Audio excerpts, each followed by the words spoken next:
Hi everybody, it's Amanda from Orange Blossom Bride, and I'm here today with Jamie Reinhardt from Jamie Reinhardt Photography.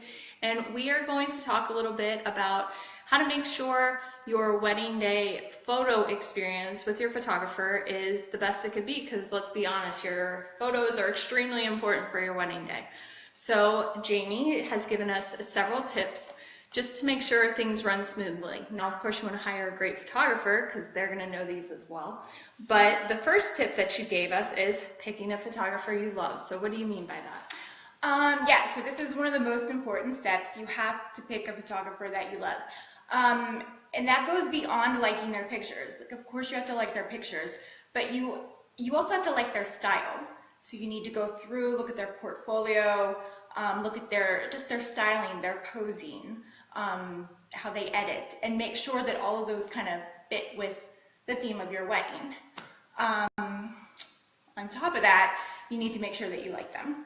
This is the most important. Even, just as important as liking their style, you have to like them because it's so important to communicate with them throughout the process. So you have to feel comfortable with their personality. You have to mesh with them. Okay, especially since you'll probably be with them like 12 hours that day. Yeah. So you don't want any issues personality-wise. That's something that can easily be avoided. Mm-hmm.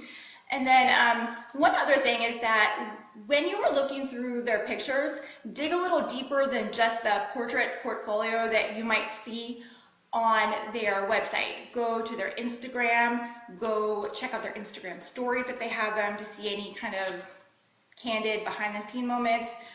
Check out Facebook and then ask. If you love detail shots, if your details are really important to you, ask to see a handful of detail shots from them.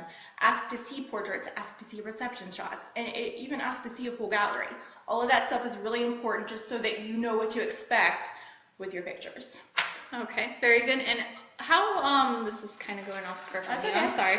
But how about like the venue that they're going to have? Should you, maybe if it's a darker venue, should you really look to see how they work the light and that type of stuff, so you're making sure they know those situations? Yeah, absolutely. I wouldn't say that, it's super important to have a photographer that has worked at that venue before, and sometimes even nice to have fresh eyes on a new venue, but if you're having an outdoor nighttime reception, you might want to see some nighttime shots or even some indoor dark shots, just so you have an idea of what this photographer's nighttime shots look like. Okay, very good. And then go easy on Pinterest, but everybody loves Pinterest. Yeah, Jamie, what's that about? Me too. I love Pinterest. I'm on there all the time, and I post all my pictures on there that I take as a photographer. But it's the kind of thing that's great for mood boards or a theme board, something to kind of get your ideas together. But using it as a photography wish list can sometimes lead you up for disappointment. The first part is a lot of that stuff is style shoots or models, things that are completely posed and just not candid at all. And that's not how your wedding day is going to work. Right. There's going to be a lot of different things that go on the day, and you don't want to be stuck, hoping that your pictures look like the ones that you pin, because then you'll just be disappointed. But what did I have?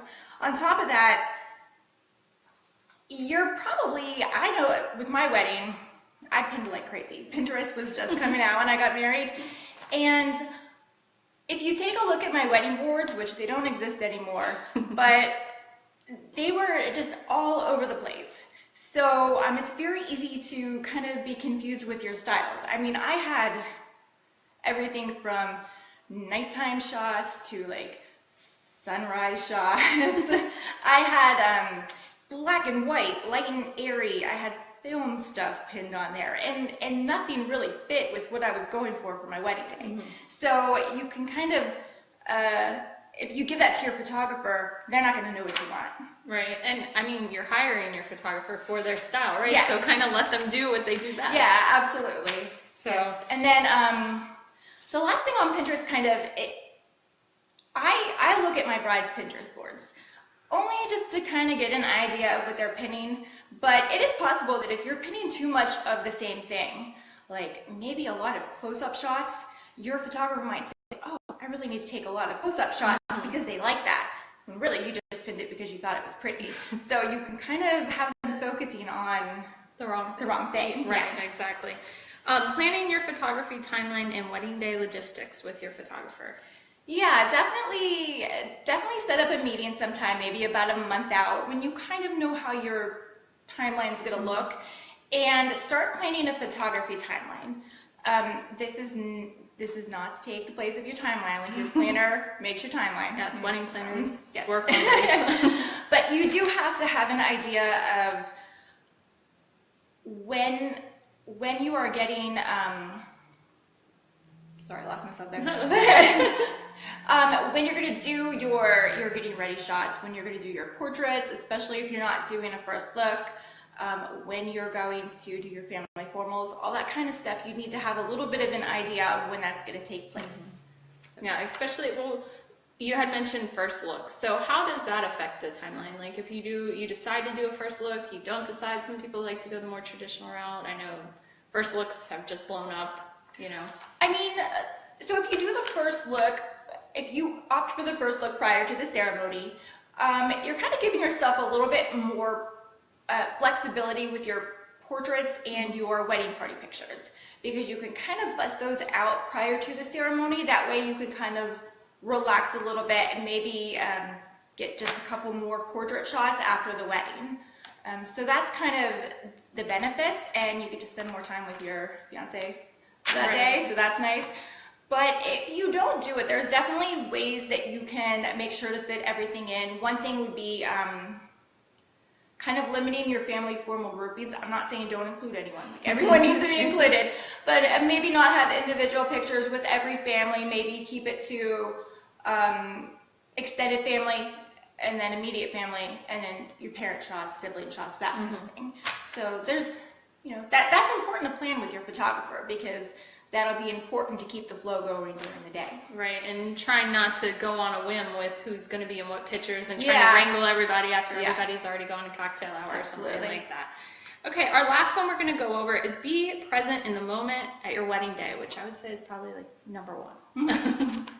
Okay, so if you've done all these steps, you've picked your photographer that you at this point, you know them, you like the pictures, you like their style.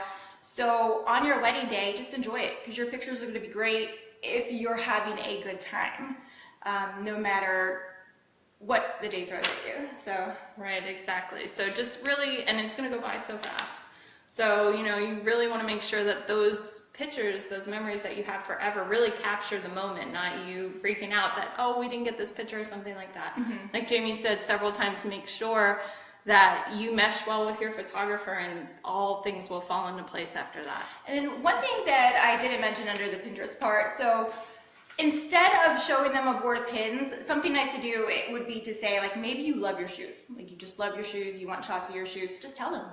You don't have to show them other people's pictures of shoes. You just say, I love my shoes, or I really love the detailing on my dress. Can you please make sure that you get that? Or, I have family traveling from out of state. Can you please get a couple extra pictures of them? Just make sure that you are communicating all of those things that you like to your photographer. Okay, very, very, very good. Thank you, Jamie. And I'm going to actually turn it over to you so you could tell us a little bit about what you do in Jamie Reinhardt Photography.